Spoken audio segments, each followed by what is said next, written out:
Mesdames, Messieurs, je vais vous parler des dérives France-Afrique mafieuses et criminogènes d'aujourd'hui.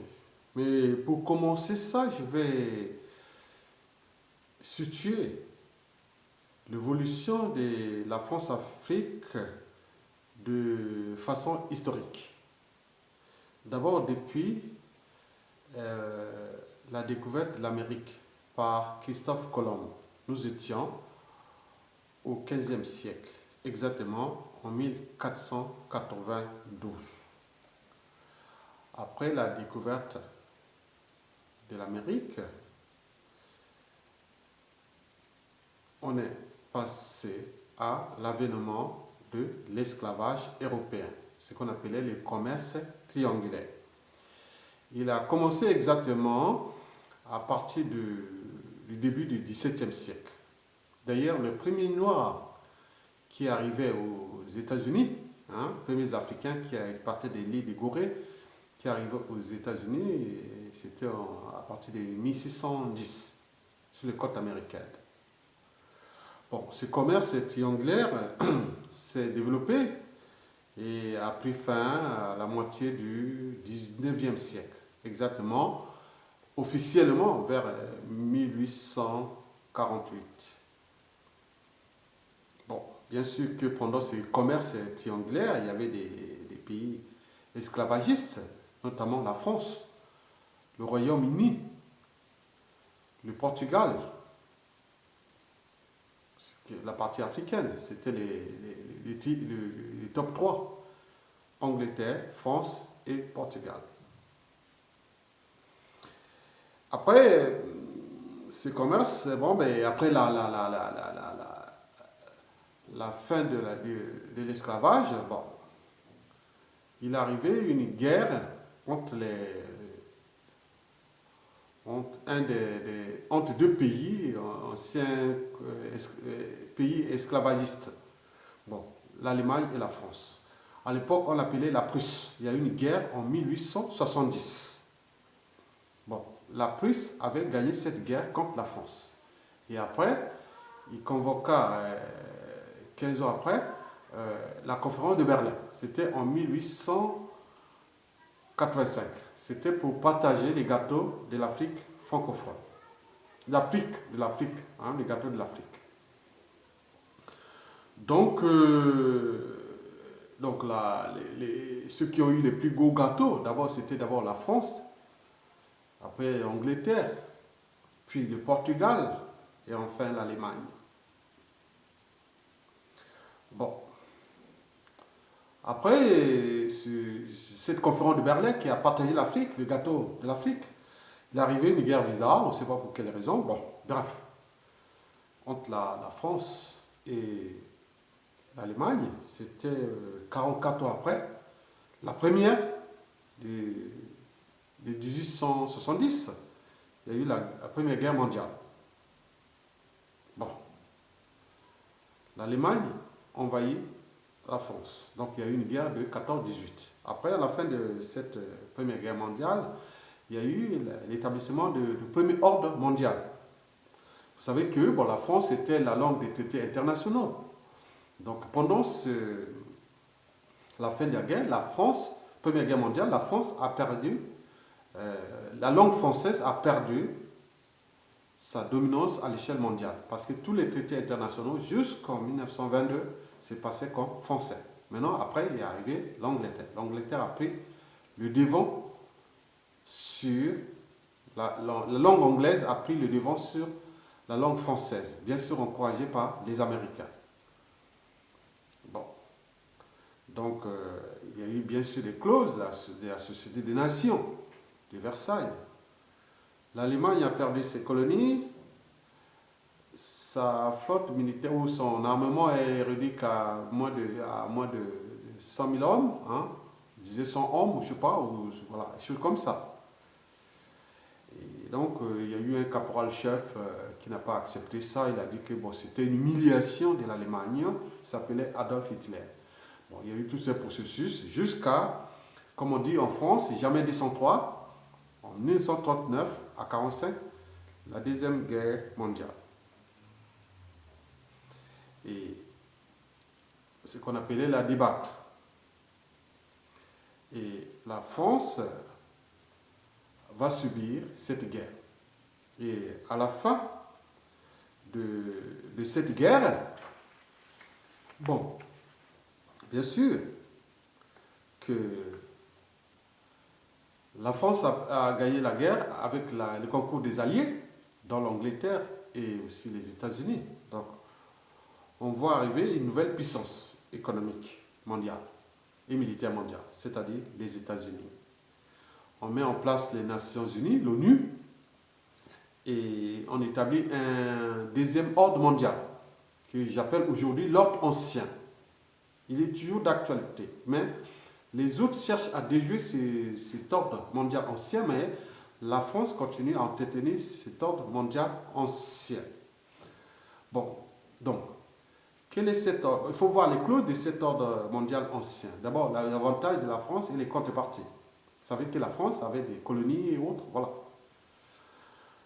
Donc, on a dit, non, pour protéger la France de la Prusse ou de l'Allemagne, il fallait lui donner la donner un droit de veto au Conseil de sécurité. Ça, c'est le premier avantage. La France qui a eu après la fin de la Deuxième Guerre mondiale. Après, on a dit, on va te laisser léguer et tu vas revenir le gendarme de l'Afrique.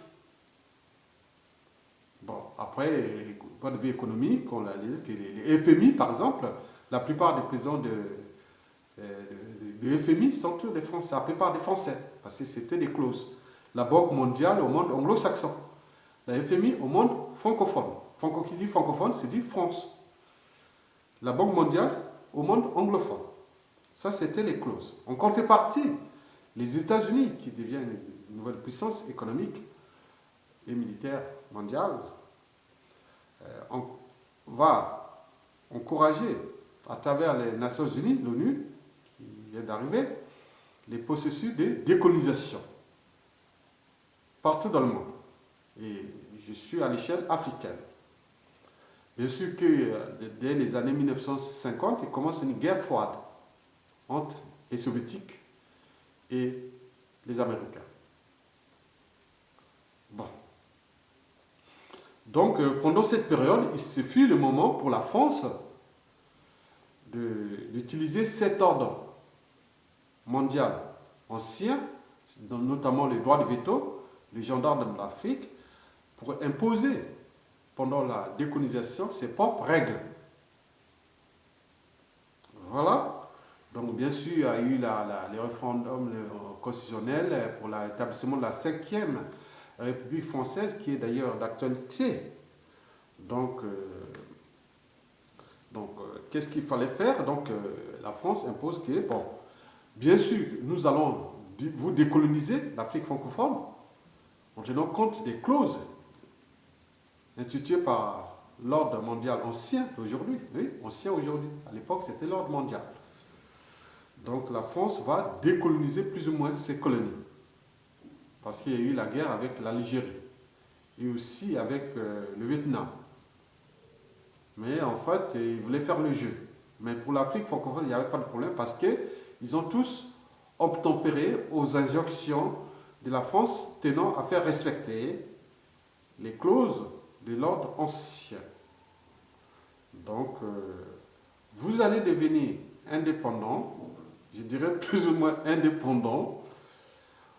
Parallèlement, on va contrôler vos ressources parce qu'elles font partie des sources d'approvisionnement en énergie pour la France, pour les intérêts vitaux de la France.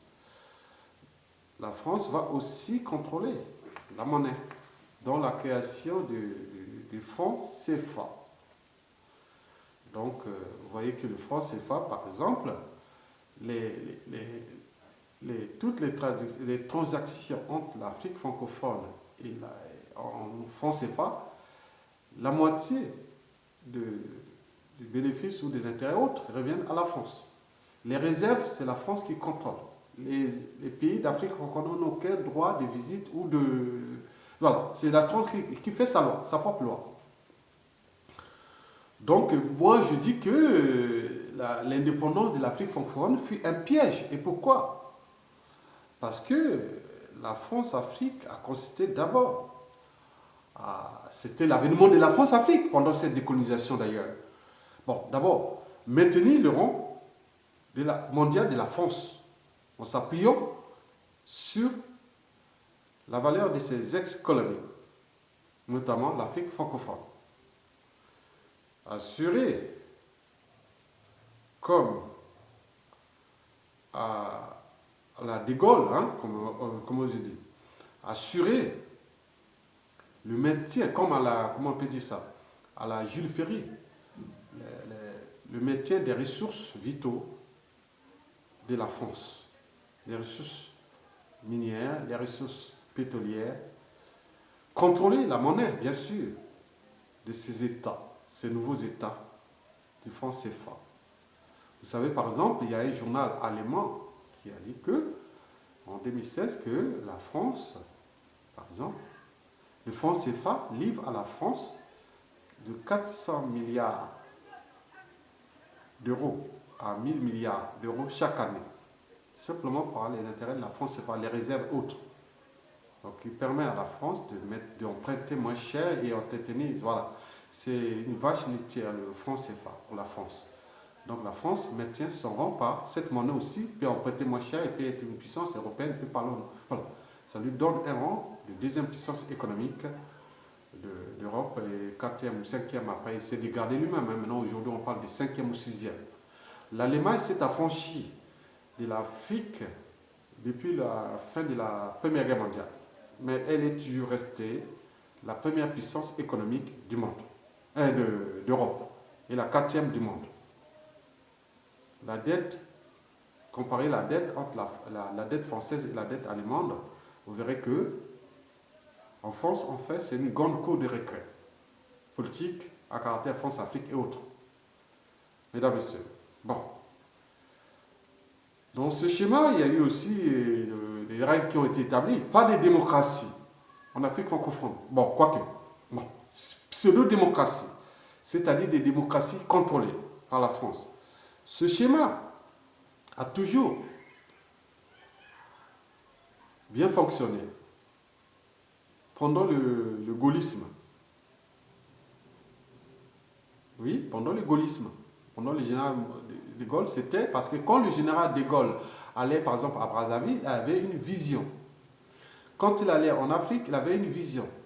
Maintenant, depuis après lui, tous ceux qui vont là-bas, ils n'ont pas de vision. Ils vont pour prendre un chèque. Et ça, je vais vous en parler par la suite. Bon, ce schéma s'est transformé peu à peu après le général de Gaulle, bien sûr.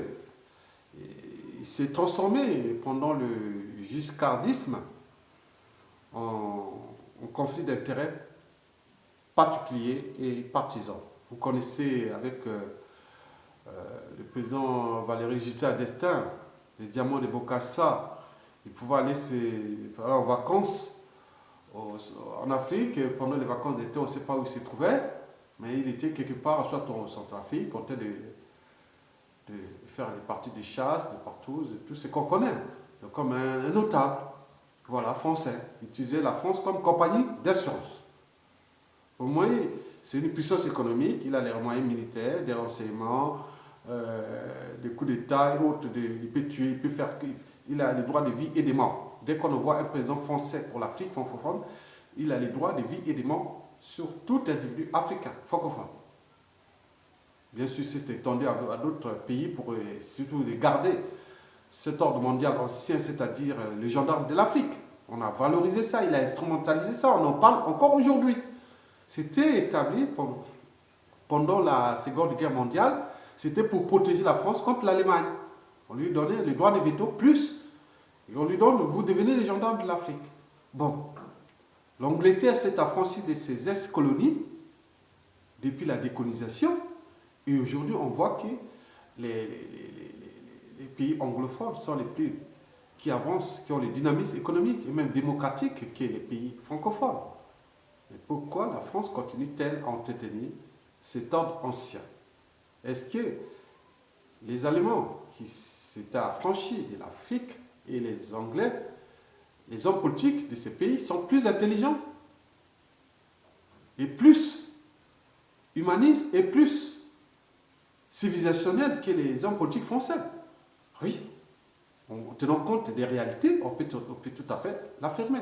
Mesdames, Messieurs, vous savez que ce système s'est peu à peu transformé en système de France-Afrique mafieuse, de financement occulte des partis politiques et surtout de ponts dérivatifs des retours-commissions, des mallettes et valises africaines.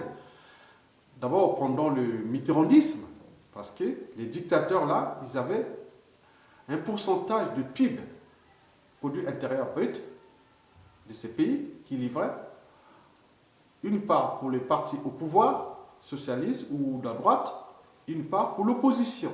Et tout le monde s'est servi. Donc c'est le circuit aide-moi, aide-toi, le ciel t'aidera. Donc nous, quand on est au pouvoir, on te protège. Les autres que tu vois arriver, ils vont aussi vous protéger. Ben, il faut servir tout le monde. Ce qui a conduit à déclasser totalement l'Afrique francophone. Elle est aujourd'hui, c'est un déclassement total. C'est à cause de ce système-là. Mesdames, Messieurs, ce schéma s'est peu à peu transformé en système mafieux et affaires criminelles. Je vous parle, je vous ai dit que le problème de financement occulte, des partis politiques, des mafias, des mises à mort, d'emprisonnement des opposants politiques. Donc la France-Afrique devient un piège à prison pour les démocrates francophones, mais aussi un piège mortuaire parce on tue, on assassine. Les opposants, les résistants, les dissidents, les vrais, sont soit en prison, d'autres terrés comme des rats, et d'autres déclassés socialement deviennent dans la rue, et certains qui ont la chance d'aller vivre à l'étranger se sauvent et deviennent des exilés à vie. Même certains d'autres deviennent presque des apatrides. Mesdames, Messieurs, oui, cette France-Afrique utilise tous les leviers. Le levier d'abord, la puissance de l'État français. Il y a les réseaux d'abord, ces piliers sont les droits de veto et aussi ce que les États-Unis et l'Angleterre et autres l'ont légué à l'époque, c'est les gendarmes de l'Afrique. Vous voyez que les bases militaires, après les États-Unis, dans le monde, l'Angleterre n'a pas de base militaire en Afrique. Mais c'est la France qui l'a, c'était dans le sens du gendarme. Il lui prend des moyens énormes pour maintenir son... Parce que sans cette Afrique, et sans cette Afrique francophone, la France serait déclassée de la 5e ou 6e puissance mondiale à la 9e ou 24e puissance mondiale. Parce qu'on le sait. Parce qu'ils ont... C'est une grande cour de récré, non seulement affairiste, politico-affairiste, mais aussi criminogène, parce qu'on empêche, parce que dans ces pays, bon, vous savez que bon, c'est l'esprit humain. Chaque fois qu'il y a quelque chose qui ne va pas, les gens vont naturellement contester. Donc il y a des formes de résistance. Mais eux, ils mettent tous les moyens de l'État français, que ce soit du renseignement, hein, des lobbying et autres, pour mater ces gens et maintenir, coûte et coûte, au pouvoir ces mauvais, ces êtres stupides, trop stupides pour être utiles à l'esprit même de leurs semblables, à l'esprit même de la liberté de leur peuple et autres. Donc, c'est des sous-traitants négligés. On sait qu'ils connaissent les affaires criminelles parce qu'ils tuent là-bas, ils brutalisent. C'est aussi des sous-préfets parce qu'en fait, c'est des territoires français qui sont encore là-bas, au XXIe siècle. Bien sûr, cela soulève des problématiques à la fois politiques et morales.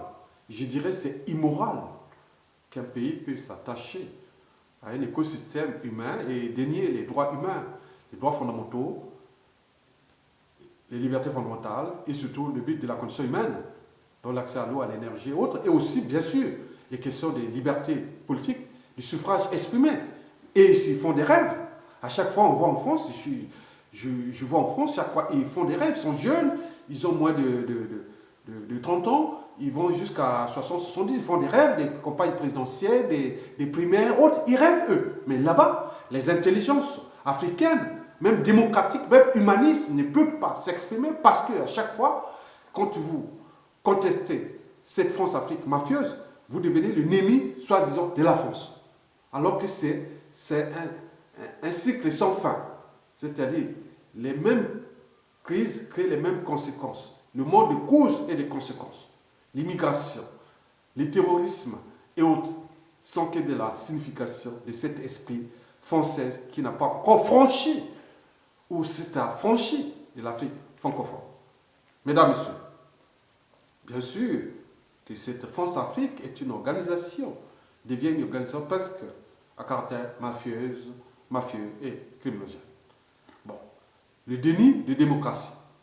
Vous verrez que c'est dans les pays anglophones, d'Afrique anglophone, qu'il y a plus de démocratie.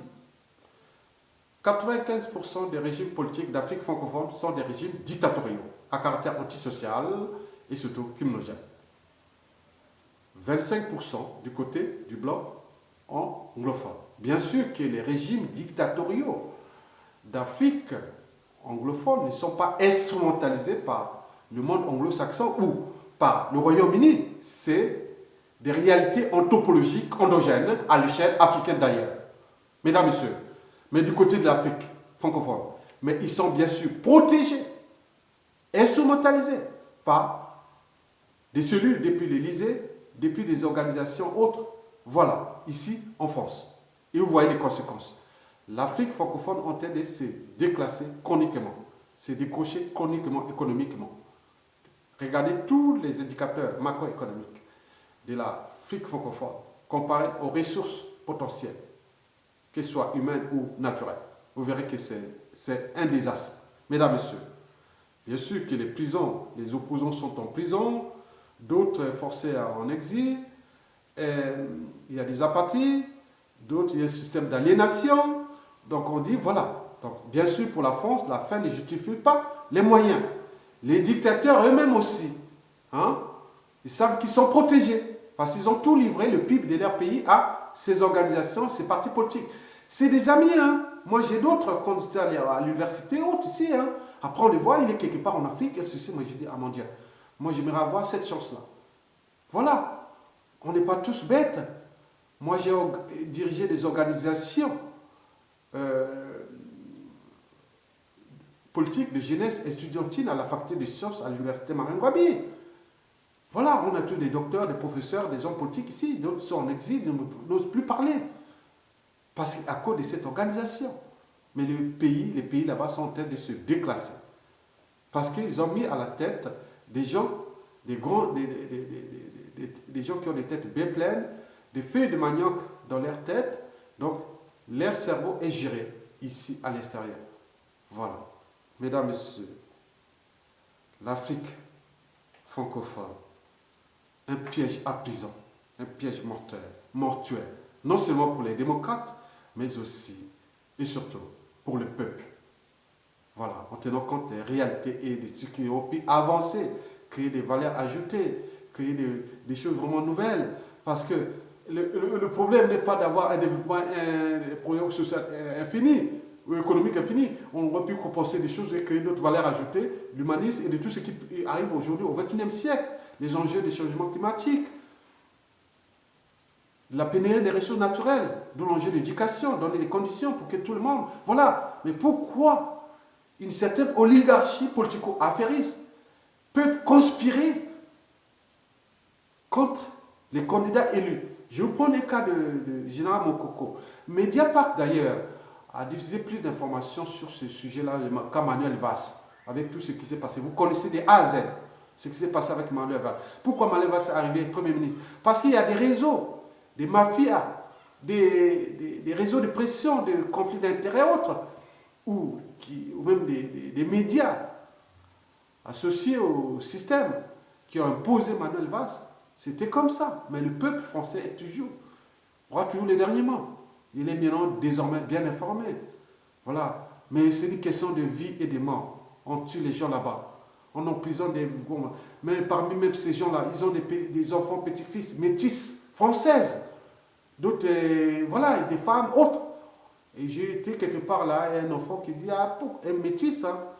Et il parlait, un jeune métis, il dit, papa, mais pourquoi on a tué papy dans le pool? Ah oui, mais c'est aller demander à François Hollande, le corrompu, ou à Manuel Valls, le mafieux. Parce que le pouvoir aujourd'hui est des socialistes. Le Premier ministre, le gouvernement socialiste, l'Assemblée socialiste, et ils ne vous diront pas qu'ils n'étaient pas au courant. Voilà, mesdames, messieurs, c'est ça qu'on appelle les dérives de la France-Afrique.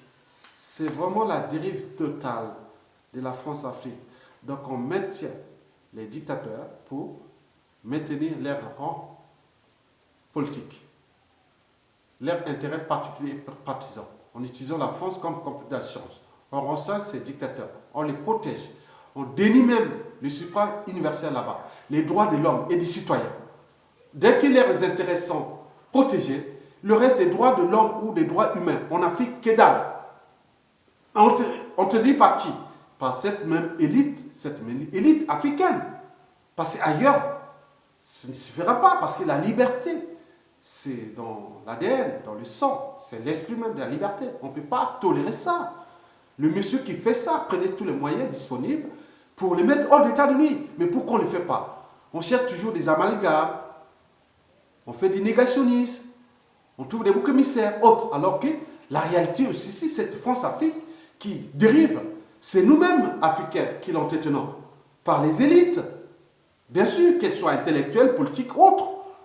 Et au final, en cas d'écartade, qu'il y ait des mouvements d'extrême droite qui arrivent ici, qui vont arriver d'ailleurs en Occident, ce n'est plus une question de comment, mais une question de temps. Elle va arriver, l'extrême droite, en Europe. Parce que l'Europe n'a plus de moyens de soutenir cette vague de migration qui est d'un côté, on laisse des mauvais, des êtres stupides détruire leur peuple et ces gens se barrent, ils viennent à la nage, autres, ils se retrouvent ici dans vos quartiers, autres. Mais non, c'est immoral, c'est inhumain. Et même dissolu. Parce qu'il y a eu son voix en l'air entre eux là-bas, entre familles, voilà. Je l'ai vu, je connais. Je connais tous les réseaux là, les réseaux là. Surtout les réseaux qui ont traité le dictateur Sassou Nguesso sur la place de Paris, dans le 7e. Je connais tous ces réseaux-là. Je ne vais pas rentrer en détail. Mesdames, Messieurs, voilà. Donc, nous devons s'affranchir de la France-Afrique. D'abord, la France elle-même, la classe politique elle-même, en structurant leur mentalité, habitudes et comportements jugés immoraux.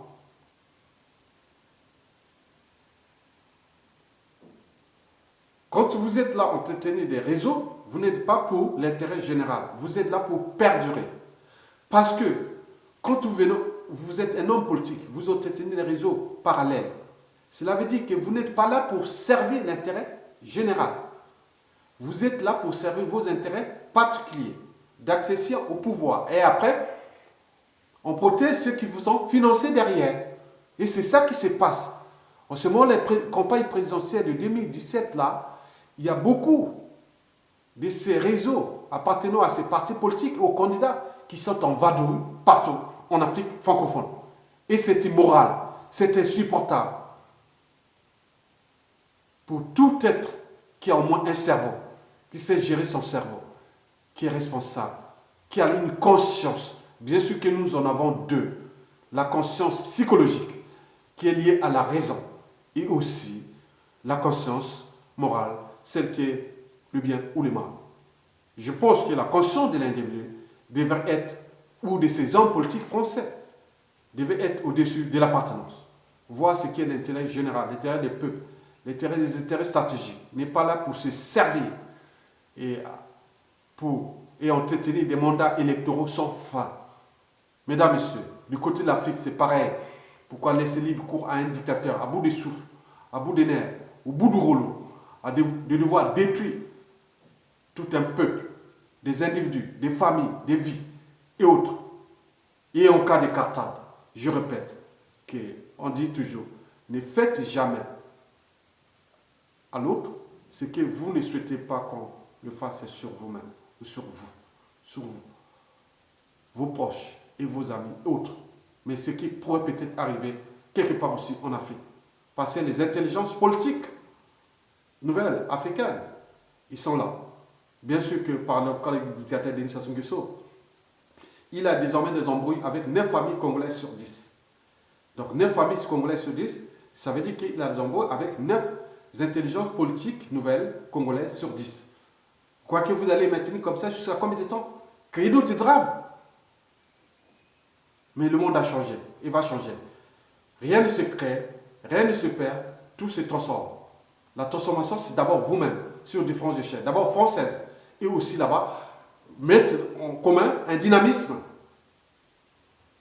de pensée politique nouvelle, de pensée économique sur les deux échelles, française et aussi francophone, pour que nous créions un dynamisme, des rêves aussi. Laissez les autres rêver aussi. On a besoin de rêver là-bas. Pourquoi vous êtes là en train de rêver, les campagnes, même les Noirs sont associés à ça, ils vont faire distribuer des tracts pour un candidat, alors que le candidat, dès qu'il est élu, voilà, je l'ai eu, hein. Je l'ai vu en France ici. J'ai participé à des campagnes présidentielles, j'ai distribué des tracts. Hein. Depuis le Chiracisme, Sarkozy, c'est hollandisme. Hein. On voit ce qu'on a abouti. On est en train de tuer là-bas. Nous sommes traqués ici. On cherche à assassiner, on cherche à tuer. On cherche à... Voilà. Mais c'est quoi cette histoire-là? Où est-ce que cela va se terminer? C'est ça qu'on appelle la dérive France-Afrique. Et d'ailleurs, même le Royaume-Uni, la Prusse, l'Allemagne, la plupart des hommes politiques là-bas disent que ça commence à déranger. La France doit maintenir son rang par elle-même, mais pas artificiellement, à cause du maintien au pouvoir et par le sang et l'argent, ces dictateurs d'Afrique francophone. C'est immoral. Même si en politique il n'y a pas de moralité, de morale, mais il peut avoir une certaine éthique, une certaine conscience, la conscience humaine. Mesdames, Messieurs, je vous remercie.